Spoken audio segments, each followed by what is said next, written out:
সধবা হয়েও বিধবা। কেন বলছি এটা? বিধবারা তো বিধবাদের মতনই থাকবে, কিন্তু সধবা হয়েও বিধবাদের জীবন অনেকেরই যাপন করতে হয়। কেন বলছি? অবশ্যই বলবো কথাটা। কিছু সংখ্যক মহিলার কপালে জোটে লম্পট বদমাইশ স্বামী। বিয়ের আগে বাবা মা ভালো চাকরি দেখে, পরিবার দেখে বিয়ে দিল, কিন্তু সেই মেয়েটি প্রথম রাত থেকেই বুঝতে পারে কার হাতে এসে পড়েছে। ফুলশয্যার রাতেই উত্তম মাতাল স্বামী এসে হাজির হয় ফুলশয্যার ঘরে। মেয়েটি যেটা কোনোদিনই দেখেনি, সে তো ভয়েই অস্থির। তবু তো সেদিনটা কাটলো অনেক বুঝিয়ে বুঝিয়ে বলার পরেও সেই ছেলেটি কখনোই ড্রিঙ্ক করা ছাড়ল না এবং নানা রকম খারাপ নেশায় সে যুক্ত ছিল আগে থেকেই।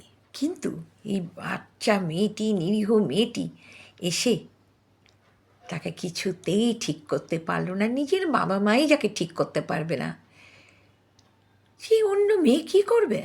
সে মেয়েটির জীবন হয়ে গেল দুর্বিষহ। তারা কোনো জায়গায় যেতে পারে না স্বামীর সঙ্গে, এবং লম্পটও হয় বেশি।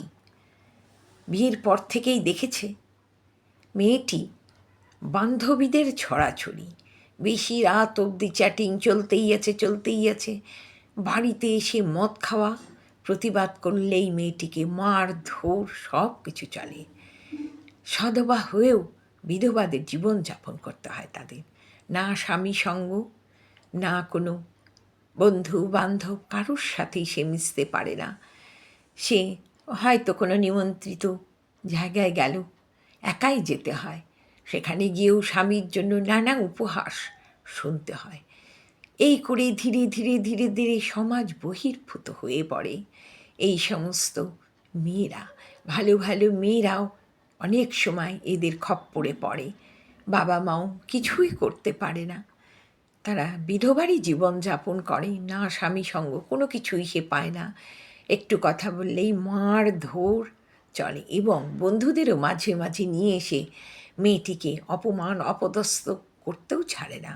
শ্বশুর শাশুড়ি সবাই বরেরই দলে। শাশুড়ি মাঝে মাঝে প্রতিবাদ করে, কিন্তু তার করার কিছুই নেই।